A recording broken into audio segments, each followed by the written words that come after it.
Ward not known as a finisher, but Kovalev looks finished.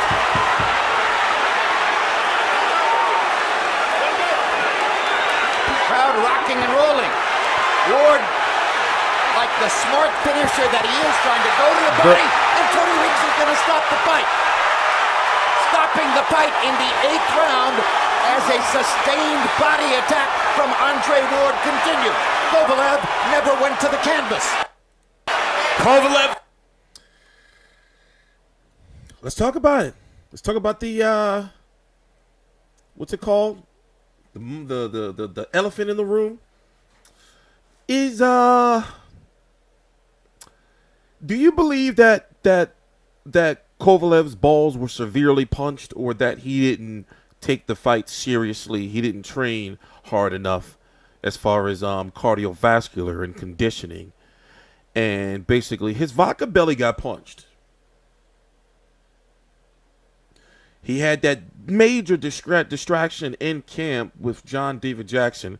And one thing I've noticed is despite this whole racial thing that was involved with this fight, there was black versus white, USA versus Russia.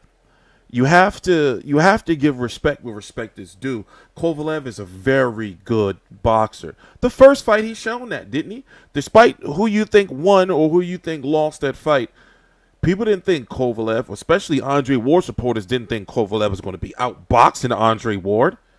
Varying up the punches. The second fight, me covering the fight the way I covered the second fight from all of the press conferences, the weigh-in, the media workouts, everything. So it was a lot.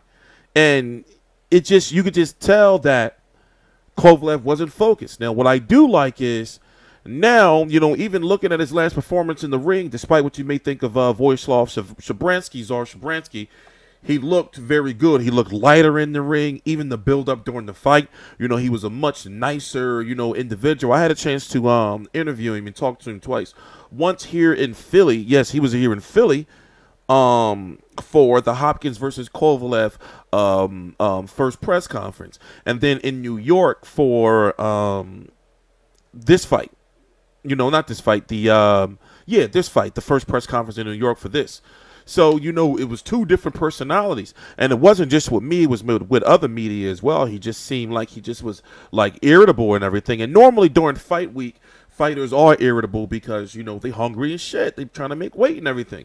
But in this case, it was during the build-up. And I'm thinking all right, it's the animosity because him and Andre Ward don't like each other and everything. And I'm extremely still upset with you sons of bitches, no good boxing fans who want to be talking all of this shit about what fighters should be making and what they are and aren't and everything like that. But yet you don't buy the fights.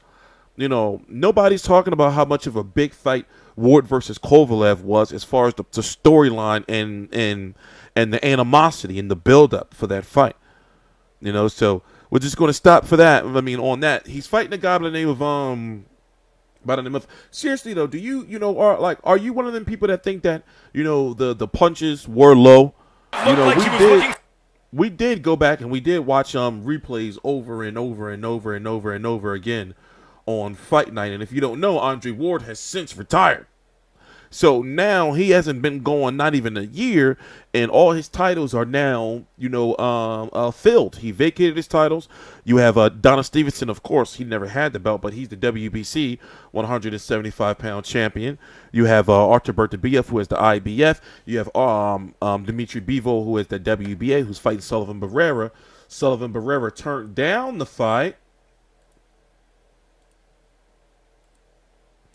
Sullivan Barrera turned down the fight, but fighting another dangerous fighter for likely less money or the same money, I don't know, against Dmitry. And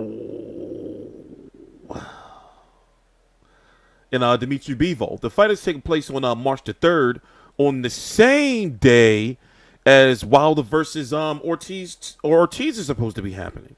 So you would have Sergey Kovalev versus Igor Mikhalkin.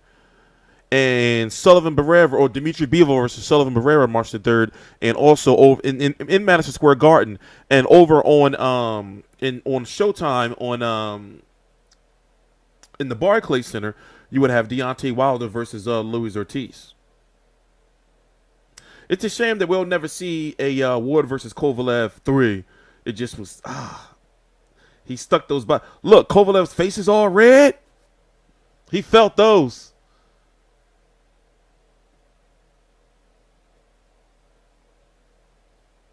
He didn't hold, though. He didn't hold, though. And yet you guys didn't buy the fight. You know? But in the meantime, you know, he has moved on. You know, things are different now. So, you know, we can't dwell on the past. Now, you know, we have this that happened in his last fight for those who didn't see it. He fought Czar Shabransky. And looked good.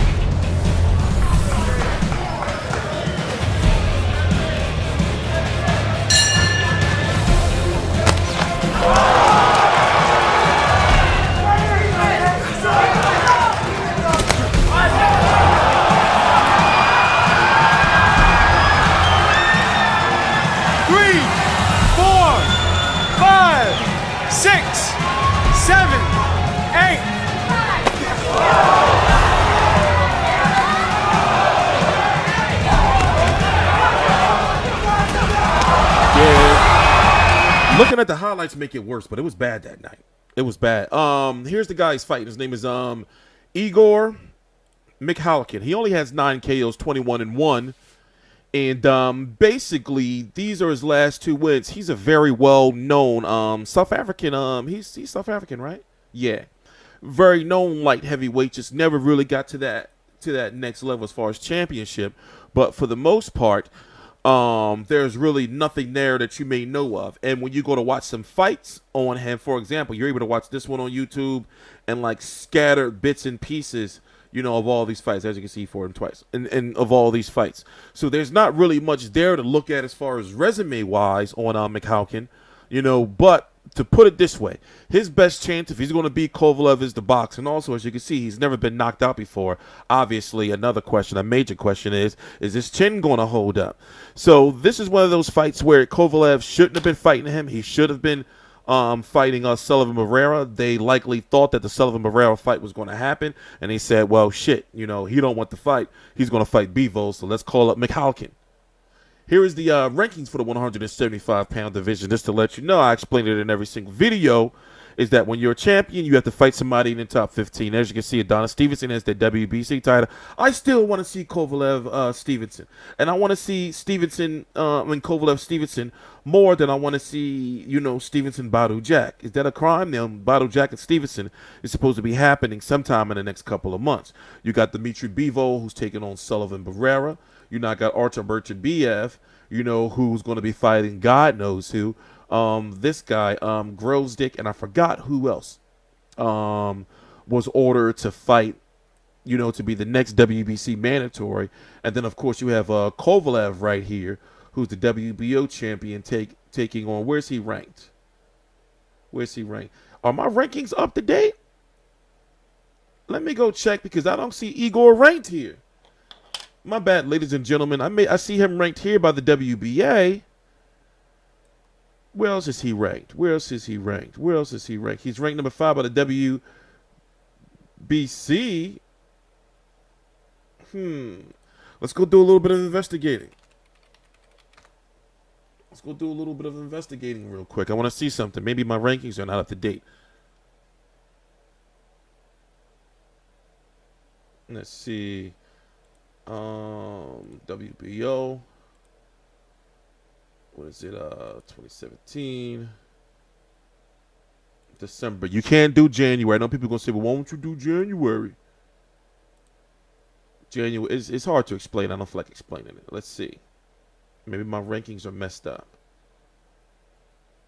Okay, yeah, my rankings are mixed up. He's ranked number 7 by the WBO. I got to change that. You know, so the guy is ranked, but looking at his resume, there's really nothing there. But one good thing to look forward to with Kovalev is that, you know, we could see him versus Dmitry Bivol if Dmitry Bivol beats Sullivan Barrera this year. You know, we could see him possibly versus Artur Beterbiev, depending. I mean, they're saying they're willing to fight him, but here's the thing. Sergey Kovalev belongs to HBO. So these guys, if it's Artur Beterbiev who fought on ESPN in his last fight via a purse bid, but it's still somewhat associated with Al Heyman and the same promoter of Adonis Stevenson to some extent. You know, I got to do some research on that. But could he fight on HBO? But, you know, like I said, to hardcore fans, you know, people want to see him versus Dmitry Bivol. Or Dmitry. It's not Dmitry, it's Dmitry. Damn it, whatever. So, on TstreeT Controversy, this is TstreeT Controversy Live. I cover every single major fight live. All the links to my social media, as you can see, been popping up. The fight's taking place on March the 3rd, 2018 in Madison Square Garden, the same day as Wilder versus Ortiz. So you're going to have a card on HBO and a card on Showtime. You see what I'm saying?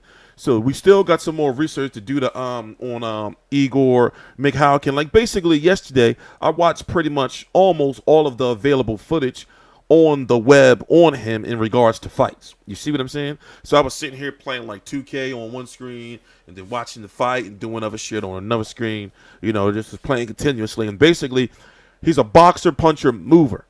You know, but you know, he seems to be a little on the slow end, but this is the biggest fight of his career. He's getting a title shot, so you never know with these guys. It's hit or miss. He can come out there and outbox Kovalev. Highly unlikely, you know, but also will his chin hold up, you know?